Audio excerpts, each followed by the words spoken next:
주는 그리스도시요 살아계신 하나님의 아들이십니다. 아멘.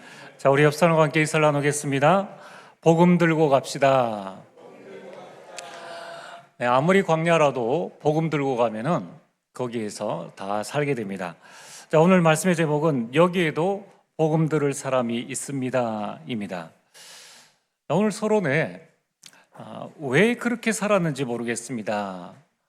이 말의 고백은 70대 우리 남자분이 하신 고백입니다. 자수성가한 불신자의 말입니다. 지난주 화요일에 연락이 왔어요. 부산의 어떤 권사님이 얼굴은 모르는데 전화가 와서 사촌 오빠가 당뇨고 암이 걸렸는데 지금 당뇨 때문에 손이 괴사되어져 가지고 어느 병원에 입원해 있으니까 가서 좀 복음을 전해 주십시오. 그래서 찾아갔습니다. 목요일에 우리 김은주 선생님하고 같이 찾아가서 쭉 이야기를 듣는데 그 어려운 환경에서 본인이 열심히 해서 돈을 많이 벌었습니다. 근데 그 돈 버는 과정 가운데 자식들하고 관계가 안 되어져서 자식들하고는 또 거리가 멀어지고 부인이 10년 전부터 교회를 나가는데 헌금할까 봐 이 경제를 본인이 쥐고 있고 그렇게 악착같이 살면서 돈을 벌었는데 이제 70이 조금 안 되어서 이미 손 쓸 수 없는 상태에 지금 와 있는 겁니다. 그래서 본인의 이야기를 쭉 하면서 이제 제가 그런 이야기를 했죠.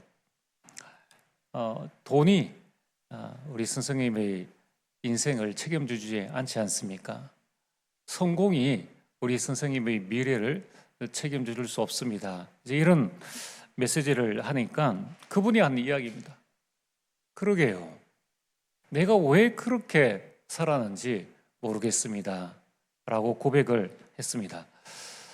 저는 제가 전한 메시지보다 그분의 그 한마디, 내가 왜 그렇게 살았는지 모르겠다. 지금도 많은 사람들은 열심히 사는데 왜 그렇게 사는지를 모르고 살아가고 있습니다. 그래서 전도서 12장 1절과 2절 말씀에 이렇게 이 솔로몬이 고백하고 있습니다. 너는 청년의 때에 너희 창조주를 기억하라. 곧 공고한 날이 이르기 전에 나는 아무 낙이 없다고 할 해들이 각받기 전에 그리하라. 해와 빛과 달과 별들이 어둡기 전에 비 뒤에 구름이 다시 일어나기 전에 그리하라. 그리하라를 두 번 뭐를 말합니까? 너희 창조주를 기억하라는 거예요. 너희 창조주. 여러분, 나를 만드신 분을 기억하는 것이 아주 중요합니다. 저는 그 불신자의 고백을 들으면서 어쩌면 우리가 그렇게 고백할 수 있지 않을까? 천국 가서 이 어마어마한 천국을 우리가 보장받았고 이 땅에서 하나님 나라의 축복을 누릴 수 있고 하늘과 땅의 모든 것을 가지신 그리스도께서 성령으로 내 안에 계시는데 왜 불신자같이 그렇게 살았을까? 왜 불신자보다 못하게 그렇게 살았는지 모르겠습니다, 주님이라고 고백하지 않을까? 우리가 천국 가서 하나님이 너 세상에서 잘 살다 왔지? 내가 널 구원해주고 하늘과 땅의 모든 권세를 가진 내가 너와 함께 있었고 넌 천국을 보장받았고 모든 사단을 꺾고 이 귀신을 제어할 수 있는 권능을 다 줬는데 그거 신분권세 사용하면서 잘 살고 왔지라고 물을 때에 우리 지나간 과거가 쭉 회상될 거 아닙니까? 그때에 그래요, 예수님. 맞습니다, 하나님. 하나님 주신 그 구원 때문에 날마다 기뻐하고 그리스도께서 십자가에 못 박혀 죽으심으로 말미암아 나에게 주신 그 신분권세 너무 잘 누리고 하나님 앞에 왔습니다 라고 고백을 해야 되는 게 정상인데 지금 상태로 제가 천국 가면요 여러분하고 다르게 왜 그렇게 살았는지 모르겠습니다. 여러분들은 어떻게 인생을 살고 계십니까? 잘 산다고 이런 고백을 안 하는 것이 아니고, 못 산다고 해서 못 살았다고 그렇게 고백을 하는 게 아니에요. 과연 우리는 어떤 인생을 살고 있는가? 여러분, 지금부터 우리가 시작을 하면 됩니다. 천국 가서 그런 고백, 하나님, 내가 왜 그렇게 살았는지 내가 정말 모르겠네요. 좀 양보해 주면 되고, 천국 올 때 가지고 거 없으니까 다 하나님께 드리고 전도하고 선교하고 그렇게 살면 될 걸. 하나님이 내 인생 책임져 주시는데 내가 내 인생 책임지려고 그러고, 내 것 가지려고 그러고, 쌓은 것 그냥 남겨두고 그렇게 와버렸네요. 그럼 지금부터 시작하시길 바랍니다. 여러분, 나를 만드신 분이 계심을 여러분들이 기억을 하시길 바랍니다. 그런데 우리는 자꾸 현실 속에서 까먹습니다. 잊어버립니다. 그래서 우리가 해야 할 일은 오직 해야 된다는 거예요. 오직 해야 됩니다. 무엇에 오직 해야 되는가? 복음입니다. 나를 창조하신 하나님, 나를 구원하신 예수님, 지금도 나를 도우시고 역사하신 성령님께 정말 오직 해야 합니다. 이것을 오직 복음이라고 합니다. 여러분들, 오직 복음만 각인하십시오. 신명기 6장 6절에 오늘 내가 내게 명하는 이 말씀을 너는 마음에 새기고. 인생의 응답은 내 안에 무엇이 각인되어져 있느냐에 따라서 결정됩니다. 그 불신자 고백, 왜 그렇게 살았는지 모르겠다. 찾아오는 자녀 없죠. 돈은 있는데 자신의 몸의 질병은 해결할 수 없죠. 여러분, 우리는 사탄이 준 창세기 3장, 6장, 11장 그 각인에서 벗어나야 됩니다. 나중심에서 벗어나야 됩니다. 내가 낸 데는 완전 사단의 소리. 이걸 자랑으로 말할 필요가 없습니다. 창세기 6장의 돈 중심, 이제는 하나님께서 우리 모든 것들을 책임지시기 때문에 하나님 앞에 드려야 돼요. 창세기 11장의 성공 중심의 그 각인에서 벗어나야 됩니다. 하나님이 주신 이 복음만 각인해야 됩니다. 이유는 무엇입니까? 각인된 대로 응답이 옵니다. 많은 부분을 우리가 생각을 해봐야 됩니다. 오늘 오후에는 인도선교연합 헌신 예배를 드립니다. 그럼 오늘 하루만 한번 생각을 해보세요. 인도에 태어난 아이는 무슨 죄가 있어서 인도에 태어났겠습니까? 거기서 예수님 믿는 사람은 무슨 죄가 있어서 이 땅에서 우리가 당하지 않는 그 고난을 예수 믿는다는 이유로, 그 영상 올린 거 보셨죠? 보셔야 됩니다. 우리는 인도 여행을 가면서 인도를 좋은 나라로 생각하고 있는데 아무 이유 없이 예수 믿는다는 이유만으로 교회에 올라와서 십자가를 무너뜨려 버리고 교회를 무너뜨려 버리는 거예요. 여러분, 아무리 우리나라가 불교인이 있고 기독교인이 있다고 해도 아무 이유 없이 불교인이 만약에 우리 교회에 와가지고 십자가를 무너뜨리고 건물을 훼손한다 그러면은 경찰이 와서 막아야 될 거 아닙니까? 인도는 그렇지 않아요. 예수 믿는다는 이유 때문에 공산당도 아닌데 처참하게 사람을 질질 끌고 다니는데 경찰이 보고 방관해 둔다는 겁니다. 방치해 둔다는 거예요. 그들이 무슨 죄를 지었습니까? 그럼 우리는 무엇이 잘났습니까? 하나님께서 우리에게 주신 것, 우리가 이 땅에 태어난 것만 해도 마음껏 찬양할 수 있고 마음껏 기도하고 그 땅에서 번 돈 우리는 이 땅에서 10년만 하면 다 먹고 살고 다 합니다. 우리는 무엇을 더 가지려고 하고 무슨 성공을 더 하려고 하며 우리는 어떻게 살려고 합니까? 좀 더 좋은 집, 좀 더 좋은 차, 좀 더 좋은 직장, 여기에 우리 인생 전 생애를 다 걸고 나중에는 세계보험할 수 있는 훈련 하나 제대로 못 받고 그런 영적인 힘 하나 갖추지 못하고, 그렇다고 해서 우리가 교회를 뭐 몇십 개를 세우고 많은 일들을 하느냐, 이것도 저것도 아무것도 아닙니다. 왜 그렇게 살았는지 모르겠습니다 라는 이 불신자의 고백이 정말 저와 여러분들이 고백이 되어지지 않게 되길 주의 이름으로 축복합니다. 저는 그 소리가 계속 마음에 남아요. 왜 그렇게 살았는지 모르겠습니다. 돈을 갖고도 왜 그렇게 병이 올 정도로요. 참 어리석죠. 나중에는 돈은 벌었는데 병은 해결할 수 없어가지고, 그래서 지금 손발이 썩어 들어가지고 지금 병원에 있다니까요. 참 우리가 또 그런 인생을 살아야 되겠습니까? 그래 예수님을 영접하고 하는 이야기가 이제 신장투석도 이제 해야 돼요. 그러니까 월수금은 신장투석해야 돼서 시간이 없고, 목사님 할 수만 있으면 화목토가 시간이 되는데 할 수만 있으면 좀 매일 들어와 주세요. 이제 매일 이 복음을 듣겠다고. 우리는 빨리 인생의 결론을 내야 됩니다. 우리는 빨리 이 복음이 나에게 각인되어져야 됩니다. 이제 우리는 오직 복음만 뿌리 내려야 합니다. 골로새 2장 6절, 그러므로 너희가 그리스도 예수를 주로 받았으니 그 안에서 행하되, 7절, 그 안에 뿌리를 박으며 세움을 받아. 뿌리가 내려져야 세워지지 않습니까?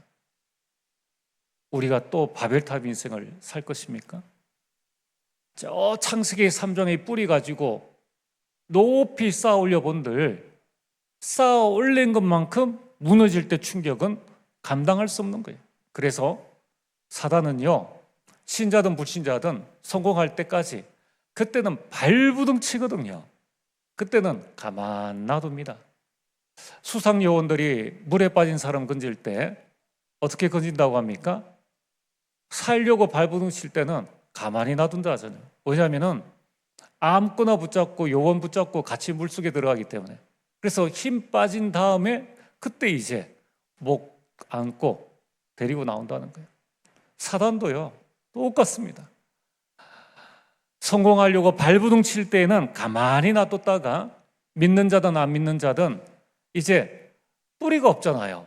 그러면 뿌리만 조금 건드리면 단번에 완전히 무너지는 거예요.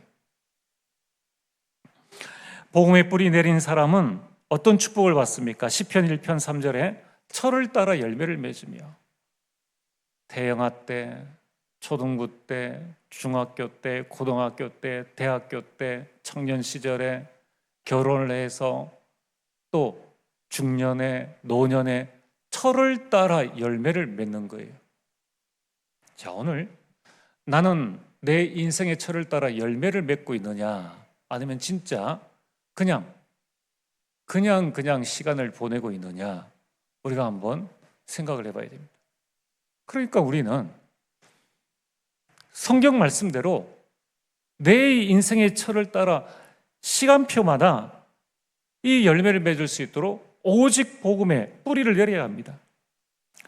복음이 뿌리 내린 사람은 문제보다 하나님을 바라봅니다. 복음이 뿌리 내린 사람은 현실보다 하나님의 계획을 바라보게 됩니다. 여러분, 우리는 오직 복음만 체질되게 해야 합니다. 갈라디아서 2장 20절에 내가 그리스도와 함께 십자가에 못 박혔나니 그런즉 이제는 내가 사는 것이 아니요 내 안에 그리스도께서 사시는 것이라. 날마다 내가 죽어져야 돼요. 내가 죽어져야 됩니다. 내 생각이 사라지고 내 기준, 내 판단이 사라져야 돼요. 그리고 오직 복음만 살아나야 됩니다. 복음 체질은 내 삶의 주인이 그리스도가 되는 거예요. 내가 주인이 되는 것이 아닙니다. 내 제자 만드는 것이 아니에요. 그리스도가 내 삶의 주인이 될 때 인생이 되어집니다. 많은 사람은 인생을 살려고 노력하잖아요. 여러분, 나무가 뿌리를 내면 열매를 맺으려고 노력하는 것이 아니라 자연의 섭리는 되어지게 되어 있습니다. 이제 여러분들이 복음의 각인, 뿌리, 체질, 이것을 언제? 공고한 날에 이르기 전에, 내가 왜 이렇게 살았을까? 라고 말하기 전에 복음의 각인, 뿌리, 체질을 내려라. 여러분, 우리가 성공하는 거는요, 죽기 살기로 하면은 성공할 수 있습니다. 증거, 불신자도 성공하잖아요. 아니, 불신자들도 열심히 하면은 공부 잘할 수 있어요. 뭐든지 열심히 하면은 다 할 수 있습니다. 그게 우리 인생의 목표가 아니라는 거예요. 우리가 성공하기 위해서 신앙생활을 해야 됩니까? 그렇지 않습니다. 성공하고 난 다음에 무너지지 않아야 되죠. 무너지지 않아야 됩니다. 여러분, 우리는 이것을 아무 낙이 없다고 하기 전에 각인 뿌리 체질을 내려야 돼요. 인생에 낙 없이 사는 사람들이 얼마나 많습니까? 그러니까 게임을 하는 거죠. 그러니까 마약에 손을 대는 거죠. 그러니까 다른 것에 관심을 가지게 됩니다. 인생이 저물기 전에, 비구름, 인생의 고난이 다시 일어나기 전에 창조주를 기억하고, 이제 여러분들이 오직 복음만 각인하고 뿌리 내리고 체질 만들게 되길 주의 이름으로 축복합니다. 오늘 본론 말씀은 바울이 아시아에 사는 자는 다 주의 말씀을 듣게 했습니다. 여기서 아시아는 오늘날 우리가 말하는 아시아 대륙, 한국, 일본, 중국 등 이렇게 포함된 동아시아가 아니라 튀르키예, 지금 터키죠. 거기에 서부 지역을 말합니다. 이 지역이 당시 로마 제국의 행정구역으로 속해져 있는데 그 지역을 보고 아시아라고 하고, 그 지역의 이 중심 도시가 에베소였습니다. 바울이 지금 이 에베소에 가 있는데 에베소 사역을 통하여서 전체가 다 듣게 되었다는 겁니다. 다시 말해서 대구 지역에 복음을 전했는데 경상도, 경상북도, 남도 전체가 다 복음을 들었다는 것입니다. 여러분, 게다가 이 에베소는 이미 아데미 신상이 장악한 지역입니다. 세계 7대 불가사의 중에 하나지 않습니까? 우상 숭배자들이 가득한 불신 지역입니다. 여기에 다 듣더라. 이 말의 의미는 두 가지입니다. 첫 번째는 복음이 도시 전체에 확산되어졌다는 거예요. 우리 교회 인원보다 적은 인원이 바울과 바울팀, 그 다음에 에베소에 우리 지난주에 봤던 1장에서 7장까지의 12제자 외에는 없습니다. 10명 남짓한 그 사람이 에베소에 들어갔는데 아시아에 사는 모든 자들이, 경상남북도에 사는 모든 자들이 복음을 듣게 되었다. 어떻게 이 복음이 확산되어졌을까? 두 번째, 다 듣더라는 이 말은 그러한 에베소라 할지라도 거기에도 복음 들을 사람이 있다는 것입니다. 여기에 무슨 복음 들을 사람이 있겠나? 내 직장에 있겠는가? 내 지역에 있겠는가? 저 절간에 복음 들을 사람이 있겠는가? 이런 말과 똑같다는 것입니다. 도대체 어떻게 했길래 다 듣게 되었는가? 어떻게 하면 우리 가문 모든 사람이 다 주의 말씀을 들을 수 있게 할 것인가?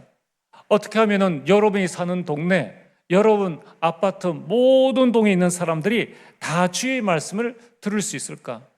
여기에는요, 그냥 듣게 했다는 정도가 아니라 이 말씀을 전달하는 여러분들이 받을 어마어마한 축복들이 들어있다는 것입니다. 첫 번째, 하나님의 시선으로 현장을 봐야 합니다. 하나님의 시선으로 보면은 돈 많은 사람이 아니라 모든 사람이 사탄의 운명에 매여 있다는 것을 알게 됩니다. 여러분, 지금 모든 사람들은 나, 돈, 물질이라는 함정에 빠져 있습니다. 그러니까 이제 함정에 빠지고 나서야 왜 이렇게 살았는지 모르겠다. 참 아이러니하지 않습니까? 자기가 자기 인생을 살면서 나중에 왜 그렇게 살았는지 모르겠다. 그러니까 아무 생각 없이 사단이 붙잡혀 사는 인생이라는 거예요. 여러분, 돈 벌고 성공하는 것이 쉽습니까? 그러다 보니까 무속과 점술과 우상이라는 그 틀에 완전 갇혀서 살고, 그러다 보니까 저주, 재앙, 멸망할 수밖에 없는 그 올무에 묶여서 살고 있다는 거예요. 영적으로는요, 완전 비참한 인생입니다. 그래서 모든 사람은 구원을 받아야 합니다. 구원을 받으려면 다른 이름은 없습니다. 하나님께서 주신 여자의 후손, 마태복음 16장 16절에 그리스도, 이 복음을 들어야 합니다. 여러분, 이제 여러분들이 1%가 아닌 1%의 믿는 사람이 아닌 99%의 그 불신 현장을 하나님의 시선으로 보시기를 바랍니다. 그래서 하나님께서 나를 이곳에 보내셨구나, 이 사실을 깨닫게 되기를 주 이름으로 축복합니다. 두 번째는, 이제 여러분이 다른 것 들고 가면 안 돼요. 저 불신 현장에, 저 국회 현장에 내가 국회의원 배지 들고 가야지. 다 국회의원인데. 제가 처음에요, 대학 들어가서 깜짝 놀란 게 뭐냐면은, 그래도 재수해서 열심히 공부해서 대학 들어가는데, 그때는 이제 뭐 입학식을 하는 거예요. 이제 후문에 가까운 이제 운동장이 있으니까 가보니까 깜짝 놀랐네. 1학년이 5,000명이 1학년이 5,000명. 제가 그때 퍽떡 드는 생각이 뭐냐면은, 뭐 경북대 5,000명이면 서울대는 몇 명이며, 연세대, 고대는 몇 명입니까? 부산대는 몇 명입니까? 우리나라의 장관이 몇 명입니까? 그럼 1학년만, 자, 서울대, 연고대, 경북대 뭐 이렇게 쳐서 5,000명씩 2만 명이나 치면은 1학년만 있습니까? 2학년, 3학년, 4학년, 졸업생. 우리나라 뭐 고위 관리 장관 한 명씩인데, 그때 제가 번쩍 드는 생각이 뭐냐면은, 정말 쇠가 빠지게 공부해서 학교 들어왔는데 보니까 아무것도 아닌 거예요. 이야, 이래 가지고 세상 나가면은 뭘 하겠나 싶은 생각이 드는 겁니다. 그럼 이제 두 가지를 하겠죠. 정신 차린 사람은 죽자 살자 공부하겠고, 어떤 사람은 그냥 뭐 대충 하자, 이런 생각을 할 수 있겠죠. 뭘 몰라서 그렇습니까? 복을 모르니까. 여러분, 우리가 교회 안에서야 만약에 교회 안에 누가 의사가 있다, 교수가 있다, 국회의원이 있다, 있어 본들 세상 나가면요, 뭐 제가 의사 될 실력은 안 되지만은 세상 나가면 의사 천지 삐까리 아닙니까? 국회의원, 우리 교회는 없어도 예수 믿는 국회의원들 많아요. 그런데 왜 세상은, 왜 국회는 변화되지 않습니까? 그 배지 가지고 가니까 그런 거예요. 여러분, 우리는 하나님께서 우리에게 주신 이 복음을 들고 현장에 가야 됩니다. 바울이 복음을 들고 회당에 들어갔습니다.